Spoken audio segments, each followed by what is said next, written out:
بسم اللہ الرحمن الرحیم۔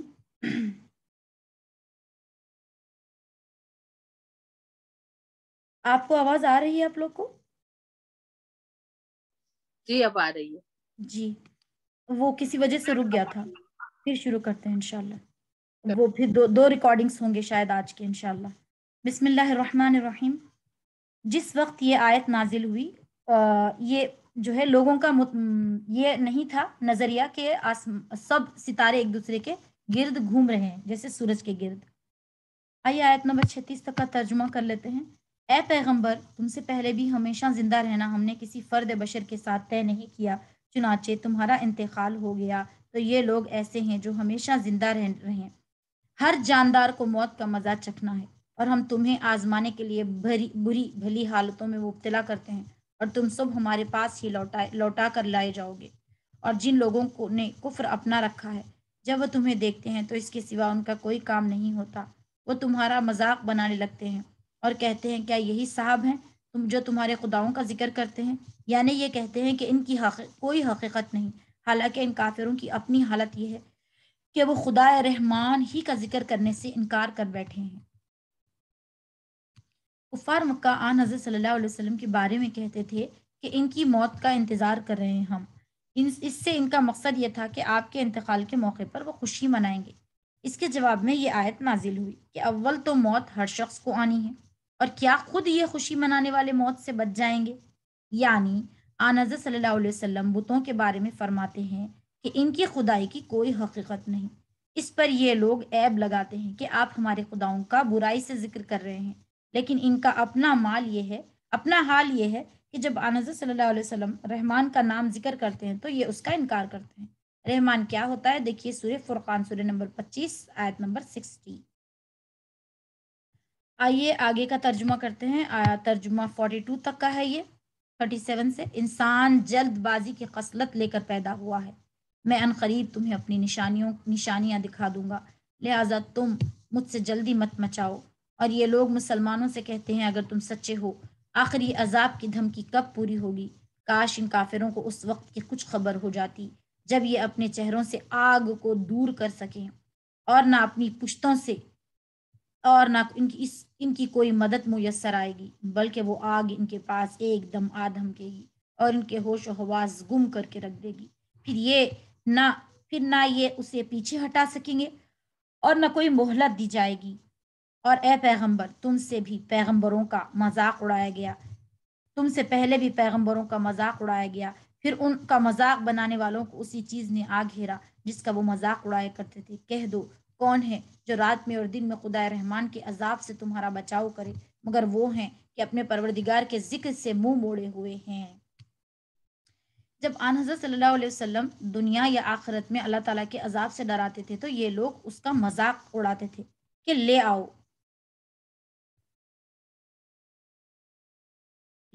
ان آیتوں میں اس کا جواب دیا گیا ہے۔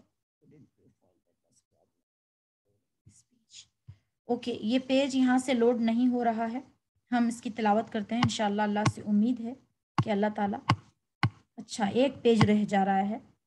آیت نمبر 50 تک کا ترجمہ دیکھتے ہیں۔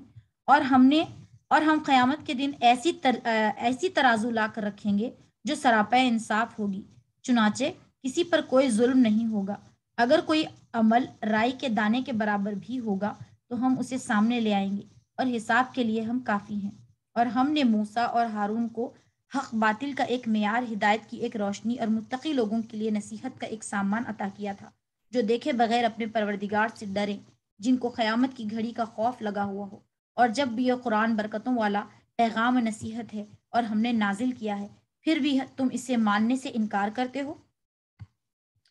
اس آیت میں واضح طور پر فرمایا گیا کہ قیامت کے دن صرف یہی نہیں کہ تمام لوگوں سے انصاف ہوگا، بلکہ اس بات کا بھی اہتمام کیا جائے گا کہ انصاف سب لوگوں کی آنکھوں سے نظر آئے۔ اس غرض کے لیے اللہ تعالیٰ ایسی ترازو برسر عام نصب فرمائیں گے جن میں انسانوں کے اعمال کو تولا جائے گا اور اعمال کے وزن کے حساب سے انسانوں کے انجام کا فیصلہ ہوگا۔ جو انسان جو عمل بھی کرتا ہے اس دنیا میں، اگرچہ ان کا کوئی جسم نظر نہیں آتا اور نہ ان میں کوئی وزن کا احساس ہوتا ہے، لیکن آخرت میں اللہ تعالیٰ ان کا وزن کرنے کے لیے ایسی صلاحیت پیدا فرمائیں گے جس سے ان اعمال کی حقیقت واضح ہو جائے گی اور انسان سردی گرمی جیسی چیزوں کو تولنے کے لیے نت نئے آلات ایجاد کر سکتا ہے، تو ظاہر ہے اللہ تعالیٰ اس بات پر بھی قادر ہے کہ وہ اس اعمال کو تولنے کا عملی مظاہرہ فرما دیں۔ اللہ عالم، بے شک۔ تو ہم نے یہ تلاوت نہیں کیا ہے، تو آئیے تلاوت کر لیتے ہیں۔ بسم الله الرحمن الرحيم ولقد آتينا إبراهيم رشده من قبل وكنا به عالمين إذ قال لأبيه وقومه ما هذه التماثيل التي أنتم لها عاكفون قالوا وجدنا آباءنا لها عابدين قال لقد كنتم أنتم وآباؤكم في ضلال مبين قالوا أجئتنا بالحق أم أنت من اللاعبين قال بل ربكم رب السماوات والأرض الذي فطرهن وأنا على ذلك من الشاهدين فتالله لأكيدن أصنامكم بعد أن تولوا مدبرين فجعلهم جزازا إلا كبيرا لهم لعلهم إليه يرجعون قالوا من فعل هذا بآلهتنا إنه لمن الظالمين قالوا سمعنا فتى يذكرهم يقال له إبراهيم قال فأتوا به على أعين الناس لعلهم يشهدون قالوا أأنت فعلت هذا بآلهتنا يا إبراهيم قال بل فعله كبيرهم هذا فاسألوهم إن كانوا ينطقون فرجعوا إلى أنفسهم فقالوا إنكم أنتم الظالمون ثم نكسوا على رؤوسهم لقد علمت ما هؤلاء ينطقون قال أفتعبدون من دون الله ما لا ينفعكم شيئا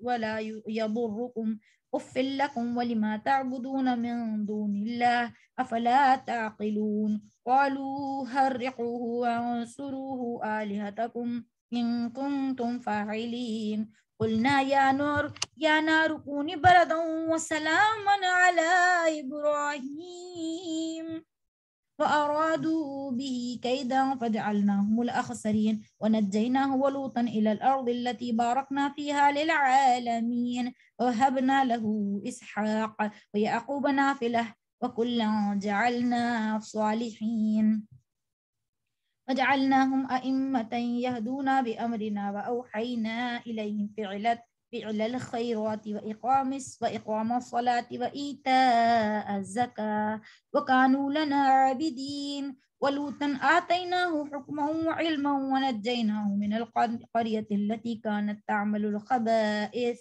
إنهم كانوا قوما سوء فاسقين وأدخلناه في رحمتنا إنه من الصالحين ونوحا إذ نادى من قبل فاستجبنا له فنجيناه وأهله من الكرب العظيم ونصرناه من القوم الذين كذبوا بآياتنا إنهم كانوا قوم سوء فأغرقناهم أجمعين وداود وسليمان إذ يحكمان في الحرث إذ نفشت في غنم القوم فكنا لحكمهم شاهدين ففهمناها سليمان وكلا آتينا حكما وعلما وسخرنا مع داود الجبال يسبحن والطير وكنا فاعلين وعلمناه الصنعة لبوس لكم لتحسنكم من بأسكم فهل أنتم شاكرون ولسليمان الريح عاصفة تجري بأمره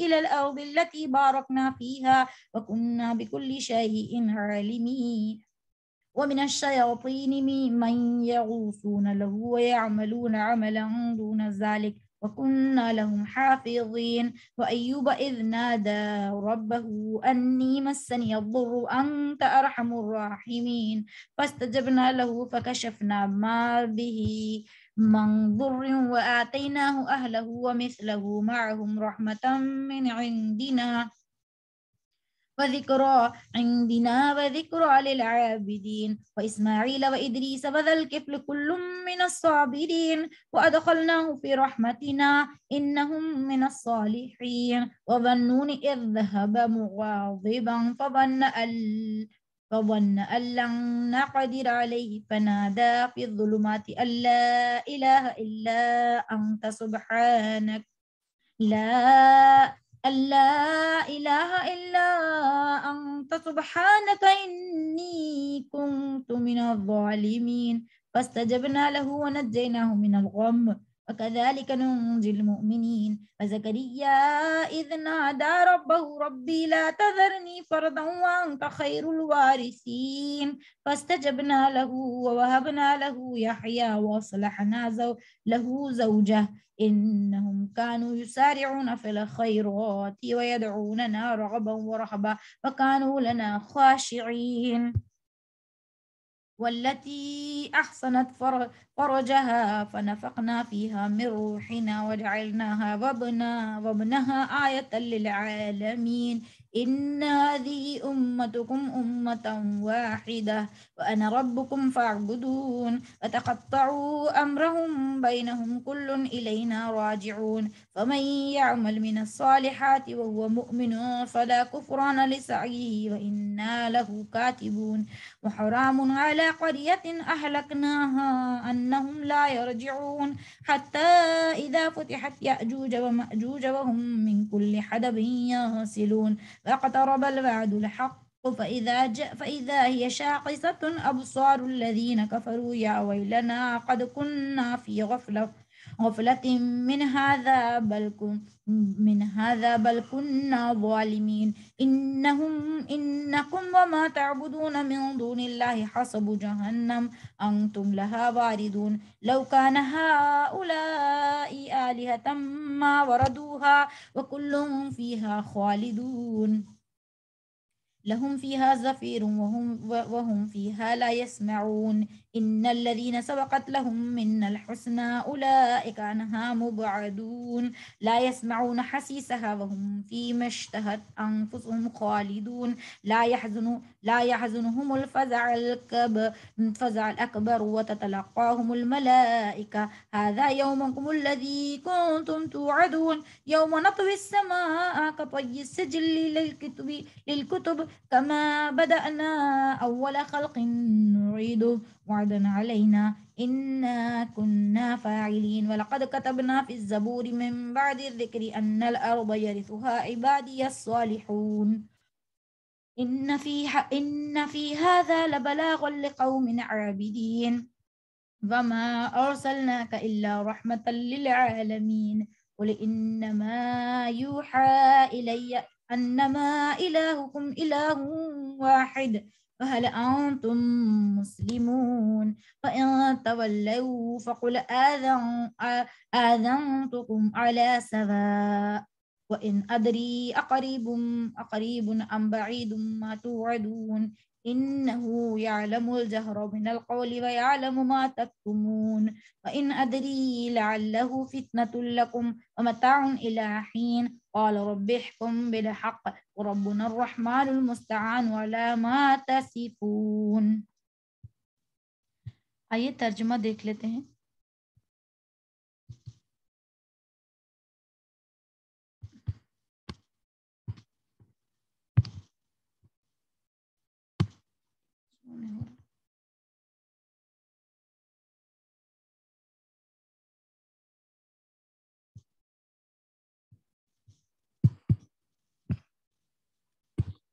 شباس ایگزٹ کیوں نہیں ہو رہا ہے؟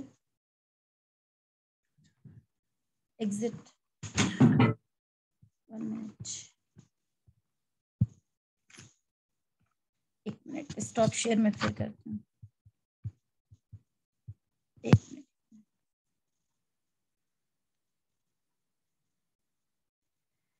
پھر وہی آ رہا ہے، اسٹاپ نہ ہو جائے.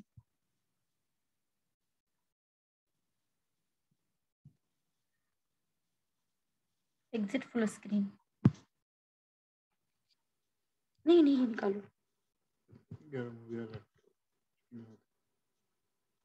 نہیں ریکارڈنگ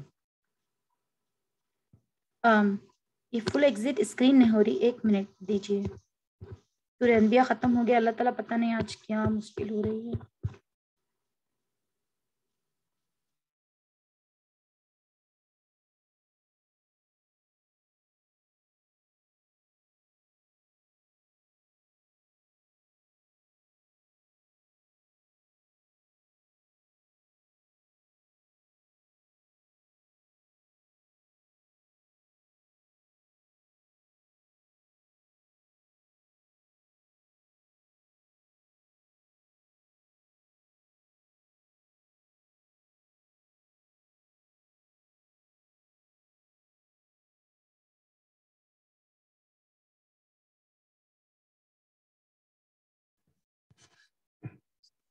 پتہ نہیں کیوں یہ فل ایگزٹ نہیں ہو رہی ہے. 1 منٹ دیں مجھے اور، ٹھیک ہے. جی اعوذ باللہ من الشیطان الرجیم، بسم اللہ الرحمن الرحیم.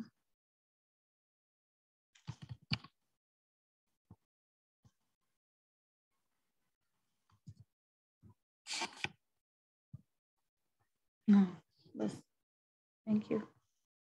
اوکے میں وہاں نہیں جاؤں گی ادھر. چلیے شروع ہو چکا ہے. میں ذرا دیکھ لیتی ہوں ریکارڈنگ ہو رہی ہے اسٹل. ہاں ریکارڈنگ ہو رہی ہے. Recording still. بسم اللہ الرحمن الرحیم. آیت نمبر 57 تک کا ترجمہ ہم نے کیا تھا، جس میں یہ بات بتائی گئی تھی کہ ابراہیم علیہ السلام اچھا نہیں کیا گیا یہاں سے. اس سے پہلے ہم نے ابراہیم کو وہ سمجھ بوجھ عطا کی تھی جو ان کے لائق تھی، اور ہم انہیں خوب جانتے تھے. اور وہ وقت یاد کرو جب انہوں نے اپنے باپ اور اپنی قوم سے کہا تھا کہ کیا مورتیں ہیں جن کے آگے تم دھرنا دیے بیٹھے ہو. وہ بولے ہم نے اپنے باپ دادوں کو ان کی عبادت کرتے ہوئے پایا ہے. ابراہیم نے کہا حقیقت یہ ہے کہ تم بھی اور تمہارے باپ دادا بھی کھلی گمراہی میں مبتلا رہے ہو. انہوں نے کہا کیا تم ہم سے سچ مچ کی بات کر رہے ہو یا دل لگی کر رہے ہو؟ ابراہیم نے کہا نہیں، بلکہ تمہارا پروردگار وہ ہے جو آسمانوں اور زمین کا مالک ہے، جس نے یہ ساری چیزیں پیدا کی. اور لوگوں میں اس بات پر گواہی دیتا ہوں اور اللہ کی قسم جب تم پیٹ پھیر کر چلے جاؤ گے تو میں تمہارے بتوں کے ساتھ ایک ایسا کام کروں گا جس سے ان کی حقیقت کھل کر سامنے آ جائے گی. چونکہ توقع نہیں تھی کہ کوئی ان کے بتوں کے بارے میں ایسی بات کہہ سکتا ہے، اس لیے شروع میں یہ شک ہوا کہ شاید ابراہیم علیہ السلام سنجیدگی سے نہیں بلکہ مذاق کے طور پہ یہ بات کہہ رہے ہیں. آیت نمبر 63 تک کا ترجمہ ہے. چنانچہ ابراہیم نے ان کے بڑے بت کے سوا سارے بتوں کو ٹکڑے ٹکڑے کر دیا تاکہ وہ لوگ ان کی طرف رجوع کریں. وہ کہنے لگے ہمارے خداؤں کے ساتھ یہ حرکت کس نے کی ہے؟ وہ کوئی بڑا ہی ظالم تھا. کچھ لوگوں نے کہا ہم نے ایک نوجوان کو سنا ہے کہ وہ اس کے بتوں کے بارے میں باتیں بنایا کرتا ہے، اسے ابراہیم کہتے ہیں. انہوں نے کہا تو پھر اس کو سب لوگوں کے سامنے لے آؤ تاکہ سب گواہ بن جائیں. پھر جب ابراہیم کو لایا گیا تو وہ بولے ابراہیم کیا ہمارے خداؤں کے ساتھ یہ حرکت تم نے کی ہے؟ ابراہیم نے کہا نہیں، بلکہ یہ حرکت اس کے اس بڑے سردار نے کی ہے. اب انہی بتوں سے پوچھ لو اگر یہ بولتے ہوں. اب یہ ایسی بات تھی کہ وہ کوئی جشن کا دن تھا. غالباً ساری قوم شہر چھوڑ کر کہیں جایا کرتی تھی. حضرت ابراہیم علیہ السلام نے ان کے ساتھ جانے سے معذرت کر لی، اور جب سب لوگ چلے گئے تو بت خانے میں جا کر سارے بتوں کو توڑ ڈالا، سب سے بڑے بت کو چھوڑ دیا. پھر یہی بات ہے کہ یہ بتانا چاہا انہوں نے کہ یہ سارے اپنی دفاع بھی نہیں کر سکے. در حقیقت ان کے عقیدے پر ایک تنزع تھا کہ وہ لوگ چونکہ بتوں کو بڑے اختیارات کا مالک سمجھتے تھے.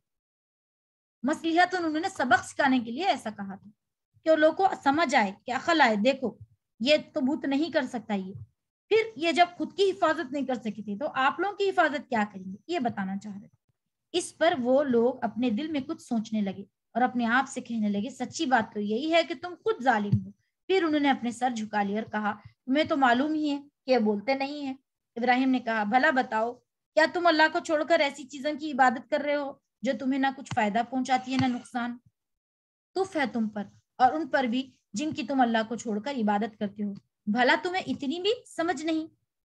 بہرحال وہاں ان کے عقیدے کو چیلنج کرنا تھا کہ دیکھو تم لوگ غلط راہ پر ہو اور تم لوگ غلط بتوں کی عبادت کر رہے ہو. بہرحال حضرت ابراہیم علیہ السلام نے بہت بڑا واقعہ ہے یہ، انشاءاللہ تفصیلاً کبھی بیان کیا جائے گا. مختصراً یہ ہے کہ انہوں نے ایک روش اختیار کر کے ان لوگوں کو سوچنے پر مجبور کر دیا کہ کیسے خداؤں کی تم عبادت کرتے ہو جو خود بھی اپنی حفاظت نہیں کر سکتے، اور ایک دوسرے سے کہنے لگے آگ میں جلا ڈالو اس شخص کو، آیت نمبر 72 تک کا، اور اپنے خداؤں کی مدد کرو اور اگر تم میں کچھ کرنے کا دم خم ہے۔ چنانچہ ان لوگوں نے ابراہیم کو آگ میں ڈال دیا اور ہم نے کہا اے آگ ٹھنڈی ہو جا، ابراہیم کے لیے سلامتی بن جا۔ جب کسی انسان کو بخار وغیرہ آئے تو یہ آیت پڑھ کر 7 مرتبہ دم کر دی جائے ان پر، تو انشاءاللہ ثم انشاءاللہ دیکھنے میں آیا ہے کہ اس کی بہت برکت ہے۔ وَقُلْنَا يَا نَارُ كُونِي بَرْدًا وَسَلَامًا عَلَى ابراہیم، ان لوگوں نے ابراہیم کے لیے برائی کا راستہ، برائی کا منصوبہ بنایا تھا، مگر نتیجہ یہ ہوا کہ ہم نے انہی کو بری طرح ناکام کر دیا، اور ہم نے انہیں اور لوط کو بچا کر اس سرزمین کی طرف لے گئے جس میں ہم نے دنیا جہاں کے لوگوں کے لیے برکتیں رکھی ہیں، اور ہم نے ان کو انعام کے طور پر اسحاق اور یعقوب عطا کیے، ان میں سے ہر ایک کو ہم نے نیک بنایا۔ سبحان اللہ۔ اور پھر ان معجزات کے بعد اللہ سبحانہ و تعالیٰ کے پر ایمان لانا پڑے گا۔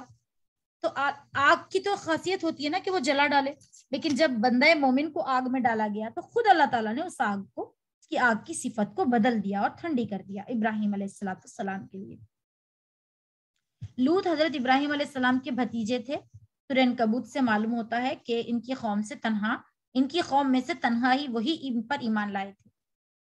جب انہیں آگ میں ڈالنے کی سازش ناکام ہو گئی تو نمرود نے مرعوب ہو کر ان سے تعرض نہیں کیا اور وہ اللہ تعالیٰ کے حکم سے اپنے بھتیجے کو لے کر عراق سے شام کے علاقے میں تشریف لے گئے، اور قرآن کریم نے کئی مقامات پر شام اور فلسطین کے علاقے کو برکتوں والا علاقہ قرار دیا ہے۔ سبحان اللہ۔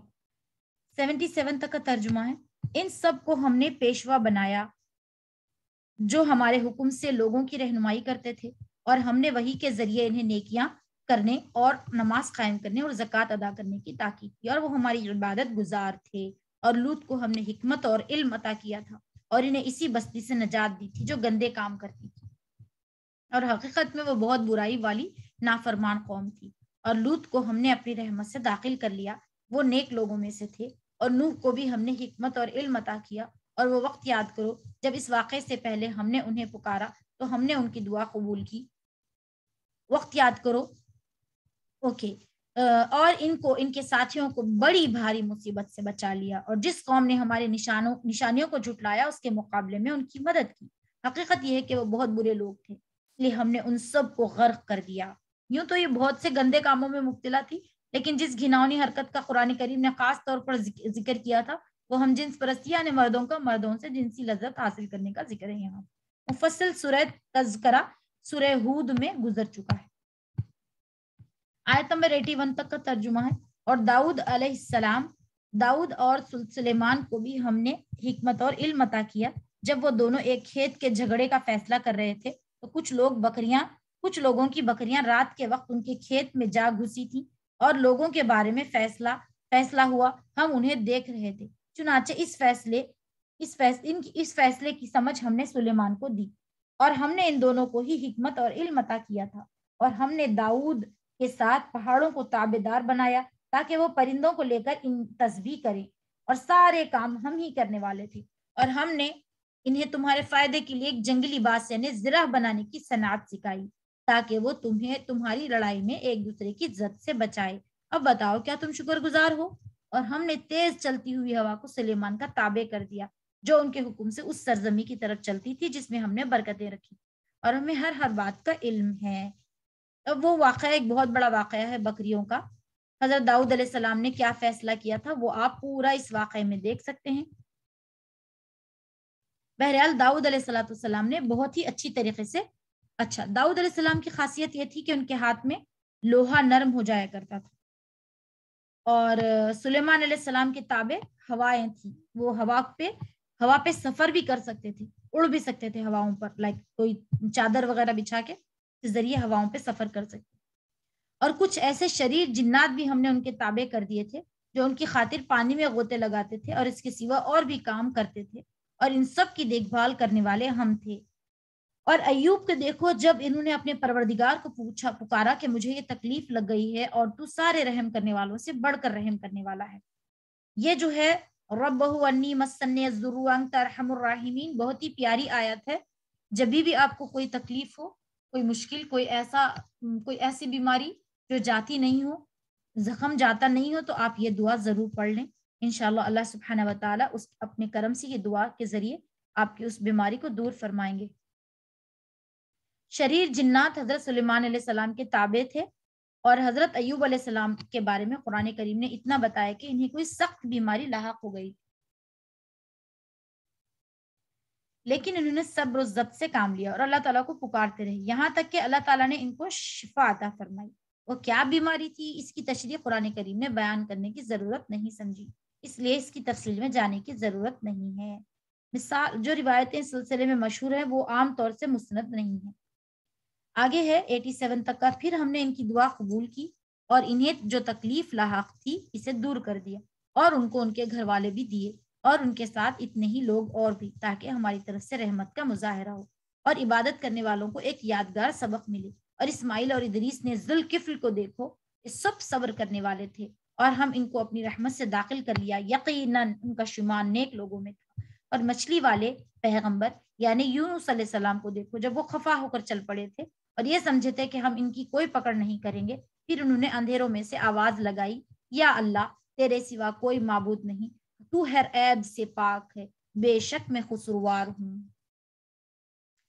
یعقوب علیہ السلام کا جو ہے ایوب علیہ السلام جو ہے، بیماری جو ان کو ہوئی تھی، ان کی بیوی کے سوا باقی سارے لوگ ان کا ساتھ چھوڑ گئے تھے۔ بہرحال یہاں اسماعیل علیہ السلام کا ذکر تو پہلے گزر چکا ہے۔ حضرت ذوالکفل قرآن کریم میں صرف نام آیا ہے، ان کا کوئی واقعہ قرآن کریم نے بیان نہیں فرمایا۔ مفسرین کا خیال ہے کہ یہ بھی کوئی پیغمبر تھے، اور حضرات نے فرمایا کہ یہ حضرت یسع علیہ السلام کے خلیفہ تھے، اور نبی تو نہیں تھے لیکن بڑے اونچے درجے کے ولی تھے، واللہ عالم۔ 90 آیت نمبر 90، اس پر ہم نے ان کی دعا قبول کی اور انہیں گھٹن سے نجات عطا کی۔ کس کو؟ یونس علیہ السلام، مچھلی والے۔ اسی طرح ہم نے ایمان رکھنے والوں کو نجات دیتے ہیں۔ اور زکریا کو دیکھو، جب انہوں نے اپنے پروردگار کو پکارا تھا کہ یا رب مجھے اکیلا نہ چھوڑیے، اور آپ سب سے بہتر وارث ہیں، چنانچہ ہم نے ان کی دعا قبول کی اور ان کو یحییٰ جیسا بیٹا عطا کیا، اور ان کی خاطر ان کی بیوی کو اچھا کر دیا۔ یقیناً یہ لوگ بھلائی کے کاموں میں تیزی دکھاتے تھے اور ہمیں شوق اور رعب کے عالم میں پکارا کرتے تھے، اور ان کے دل ہمارے آگے جھکے ہوئے تھے۔ اللہ تعالیٰ سے ہمیشہ اچھی امید رکھنی چاہیے۔ یہاں پہ مچھلی والے پیغمبر یعنی مچھلی ان کو نگل گئی جس کے پیٹ میں وہ 3 دن رہے۔ اس آیت میں اندھیروں سے مراد مچھلی کے پیٹ کی اندھیریاں ہیں۔ وہاں انہوں نے وہ دعا کی، لا الہ الا انت سبحانک انی کنت من الظالمین۔ آئیے آگے آیت نمبر 95 تک کا ترجمہ کرتے ہیں۔ اس خاتون کو دیکھو جس نے اپنی عصمت کی حفاظت کی، پھر ہم نے اس کے اندر اپنی روح پھونک دی اور انہیں ان کے بیٹے دنیا جہان کے لوگوں کے لیے نشانی بنا دیا۔ لوگوں یقین رکھو، یہ دین جس کی تمام انبیاء دعوت دے رہے ہیں تمہارا دین ہے، جو ایک ہی دین ہے، اور میں تمہارے پروردگار ہوں، لہٰذا تم میری عبادت کرو۔ اور لوگوں نے اپنے دین کو آپس میں ٹکڑے ٹکڑے کر کے بانٹ لیا، مگر سب ہمارے پاس لوٹ کر آنے والے ہیں۔ پھر جو مومن بن کر نیک عمل کرے گا تو اس کی کوشش ناقدری نہیں ہوگی، اور ہم اس کی کوشش کو لکھتے جاتے ہیں۔ اور جس کسی بستی کے لوگوں کو ہم نے ہلاک کیا، اس کے لیے ناممکن ہے کہ وہ پلٹ کر دنیا میں آ جائیں۔ مراد حضرت مریم علیہ السلام ہے۔ کون ہے وہ پاکیزہ عورت؟ مریم علیہ السلام۔ اللہ تعالیٰ نے ان کے بیٹے حضرت عیسیٰ علیہ السلام کو بغیر باپ کے انہیں اپنی قدرت کاملہ سے ایک عظیم نشانی بنا کر پیدا کیا۔ کافر لوگ یہ کہا کرتے تھے کہ مرنے کے بعد دوبارہ زندگی آنے والی ہے، تو جو کافر پہلے مر چکے ہیں انہیں زندہ کر کے ابھی ان کا حساب کیوں نہیں لیا جاتا؟ یہ آیت میں جواب دے رہے ہیں کہ حساب و کتاب، جزا و سزا اللہ کی طرف سے ایک وقت مقررہ ہے، اس سے پہلے کسی کا زندہ ہونا، اس دنیا میں آ جانا ممکن نہیں۔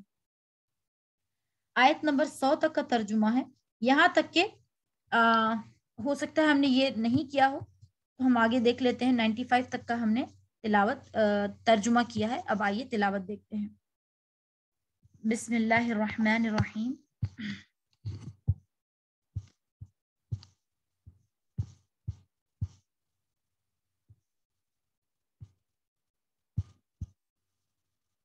اچھا، پورا سورہ ہی ہم نے کر لیا تھا، اس سورہ کو ختم کرتے ہیں۔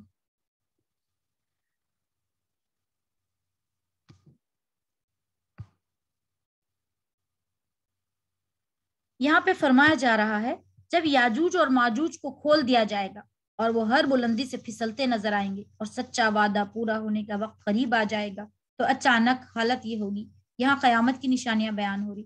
جن لوگوں نے کفر اپنا لیا تھا ان کی آنکھیں پھٹی پھٹی کی رہ جائیں گی اور وہ کہیں گے ہائے ہماری کم بختی، ہم اس چیز سے بالکل ہی غفلت میں تھے، بلکہ ہم نے بڑے ستم ڈھائے تھے. اے شرک کرنے والوں، یقین رکھو تم اور جن لوگوں کی عبادت چھوڑ کر کرتے ہو سب جہنم کا ایندھن ہے، تم اسی جہنم میں جا اترنا.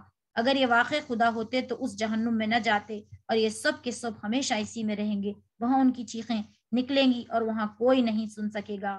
مطلب یہ کہ دوبارہ زندہ کرنا اس وقت ہوگا جب قیامت آئے گی. پتھر کے جن بتوں کی یہ عبادت کرتے تھے سزا کے طور پہ انہیں جہنم میں ڈالا جائے گا، اور اس کا عملی مظاہرہ کیا جائے گا جن بتوں کو تم خدا سمجھتے تھے. آگے فرمایا جا رہا ہے البتہ جن لوگوں کے لیے ہماری طرف سے بھلائی پہلے لکھی جا چکی ہے، یعنی نیک مومن بندے، اللہ تعالی ہم تمام کو نیک اور مومن بندے بنا لے، ان کو سب جہنم سے دور رکھا جائے گا، وہ اس کی سرسراہٹ بھی نہیں سنیں گے. اللہم اجرنا من النار، اللہم اغفر لنا ذنوبنا یا رب العالمین. اور وہ ہمیشہ ہمیشہ اپنے من پسند چیزوں کے درمیان رہیں گے. ان کو وہ قیامت کی سب سے بڑی پریشانی غمگین نہیں کرے گی، اور فرشتے ان کا یہ کہہ کر استقبال کریں گے کہ یہ تمہارا وہ دن ہے جس کا تم سے وعدہ کیا جاتا ہے. اس دن کا دھیان رکھو جب ہم آسمان کو اس طرح لپیٹ دیں گے جیسے کاغذوں کے تومار میں تحریریں لپیٹ دی جاتی ہیں. جس طرح ہم نے پہلی بار تخلیق کی ابتدا کی تھی اسی طرح ہم اسے دوبارہ پیدا کریں گے. یہ ایک وعدہ ہے جسے پورا کرنے کا ہم نے ذمہ لیا ہے. ہمیں یقیناً یہ کام کرنا ہے. اور ہم نے زبور نصیحت کرنے کے بعد یہ لکھ دیا تھا کہ زمین کے وارث میرے نیک بندے ہوں گے، یعنی آخرت میں ساری زمین کسی کافر کا کوئی حصہ نہیں ہوگا بلکہ وہ اللہ تعالیٰ کے نیک بندوں ہی کو ملے گی. بسم اللہ الرحمن الرحیم. بے شک اس قرآن آیت نمبر 112 تک کا ترجمہ ہے عبادت گزاروں کے لیے کافی پیغام ہے. اے پیغمبر ہم نے تمہیں سارے جہانوں کے لیے رحمت بنا کر بھیجا ہے. کہہ دو کہ مجھ پر تو یہی وحی آتی ہے کہ تمہارا خدا بس ایک ہی ہے، تو کیا تم اطاعت قبول کرتے ہو؟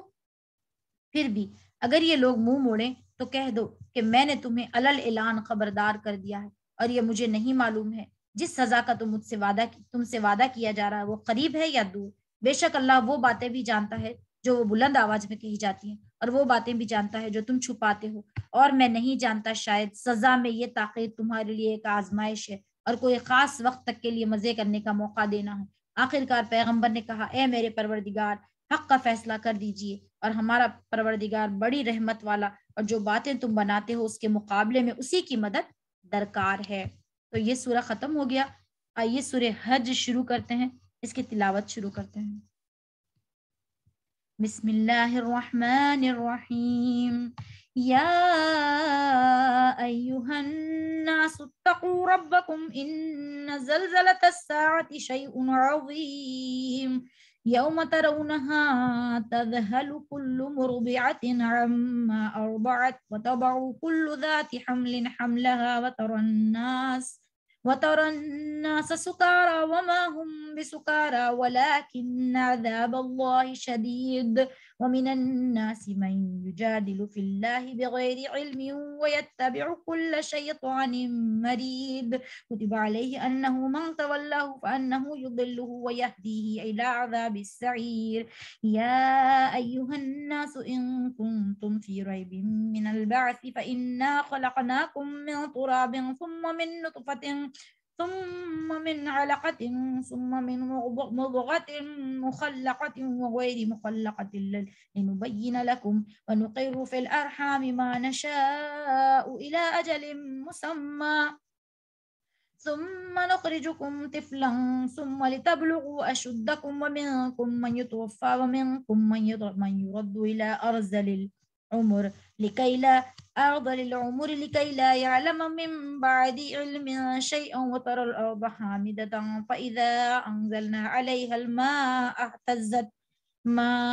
اهتزت وربت وأنبتت من كل زوج بهيج ذلك بأن الله هو الحق وأنه يحيي الموتى وأنه على كل شيء قدير وأن الساعة آتية لا ريب فيها وأن الله يبعث من في القبور ومن الناس من يجادل في الله بغير علم ولا هدى ولا كتاب منير ثاني عطفه ليضل عن سبيل الله ذلك في الدنيا خزي ونذيقه يوم القيامة عذاب الحريق ذلك ما قدمت يداك وأن الله ليس بالظلام للعبيد ومن الناس من يعبد الله على حرف فإن أصابه خير اطمأن به وإن أصابته فتنة انقلب على وجهه خسر الدنيا والآخرة ذلك هو الخسران المبين يدعو من دون الله ما لا يضره ولا ينفعه ذلك هو الضلال البعيد يدعو لمن ضره أقرب من نفعه لبئس المولى ولبئس العشير إن الله يدخل الذين آمنوا وعملوا الصالحات جنات تجري من تحتها الأنهار إن الله يفعل ما يريد من كان يظن أن لن ينصره الله في الدنيا والآخرة فليمدد بسبب إلا السماء ثم ليقطع فلينظر هل يذهبن كيده ما يغيظ وكذلك أنزلناه آيات بينات وأن الله يهدي من يريد إن الذين آمنوا والذين هادوا والصابئين والنصارى والمجوس والذين أشركوا إن الله يفصل بينهم يوم القيامة إن الله على كل شيء شهيد ألم تر أن الله يسجد ما في السماوات ومن في الأرض والشمس والقمر والنجوم والجبال والشجر والدواب وكثير من الناس وكثير حق عليه العذاب ومن يهن الله فما له من مكرم إن الله يفعل ما يشاء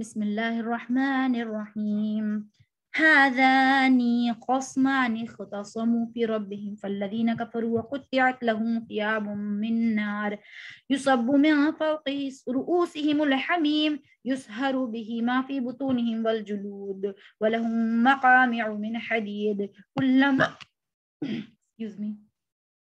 بسم الله الرحمن الرحيم كلما أرادوا أن يخرجوا منها من غم أعيدوا فيها وذوقوا عذاب الحريق إن الله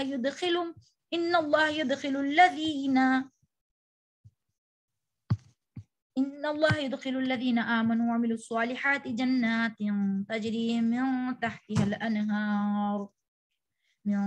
الأنهار يحلون فيها من أساور من ذهب ولؤلؤا ولباسهم فيها حرير وهدوا إلى الطيب من القول وهدوا إلى صراط الحميد إن الذين كفروا ويصدون عن سبيل الله والمسجد الحرام الذي جعلناه للناس سواء العاكف فيه والباد ومن يرد فيه بالحاد بظلم نذقه من عذاب أليم وإذ بوأنا لإبراهيم مكان البيت ألا تشرك بي شيئا وطهر بيتي للطائفين والقائمين والركع السجود وأذن في الناس بالحج يأتوك رجالا وعلى كل ضامر يأتين من كل فج عميق ليشهدوا منافع لهم ويذكروا اسم الله في أيام معلومات على ما رزقهم من بهيمة الأنعام فكلوا منها وأطعموا البائس الفقير ثم ليقضوا تفثهم وليوفوا ونذورهم وَلْيَطَّوَّفُوا بِالْبَيْتِ الْعَتِيقِ ذَلِكَ وَمَنْ يُعَظِّمْ حُرُمَاتِ اللَّهِ فَهُوَ خَيْرٌ لَهُ عِنْدَ رَبِّهِ وَأُحِلَّتْ لَكُمُ الْأَنْعَامُ إِلَّا مَا يُتْلَى عَلَيْكُمْ فَاجْتَنِبُوا الرِّجْسَ مِنَ الْأَوْثَانِ وَاجْتَنِبُوا قَوْلَ الزُّورِ حُنَفَاءَ لِلَّهِ غَيْرَ مُشْرِكِينَ بِهِ وَمَنْ يُشْرِكْ بِاللَّهِ فَكَأَنَّمَا خَرَّ مِنَ السَّمَاءِ فتخطفه الطير أو تهوي به الريح في مكان سحيق ذلك ومن يعظم شعائر الله فإنها من تقوى القلوب لكم فيها منافع إلى أجل مسمى ثم محلها إلى البيت العتيق ولكل أمة جعلنا منسكا ليذكروا اسم الله على ما رزقهم من بهيمة الأنعام فإلهكم إله واحد فله أسلموا وبشر المخبتين الذين إذا ذكر الله وجلت قلوبهم والصابرين على ما أصابهم والمقيم الصلاة ومما رزقناهم ينفقون والبدن جعلناها لكم من شعائر الله لكم فيها خير واذكروا اسم الله عليها سوافا فإذا وجبت جنوبها فكلوا منها وأطعموا القانع والمعتر كذلك سخرناها لكم لعلكم تشكرون لن ينال الله لحومهما ولا دماؤها ولكن يناله التقوى منكم كذلك سخرها لكم لتكبروا الله على ما هداكم وبشر المحسنين إن الله يدافع عن الذين آمنوا إن الله لا يحب كل خوان كفور.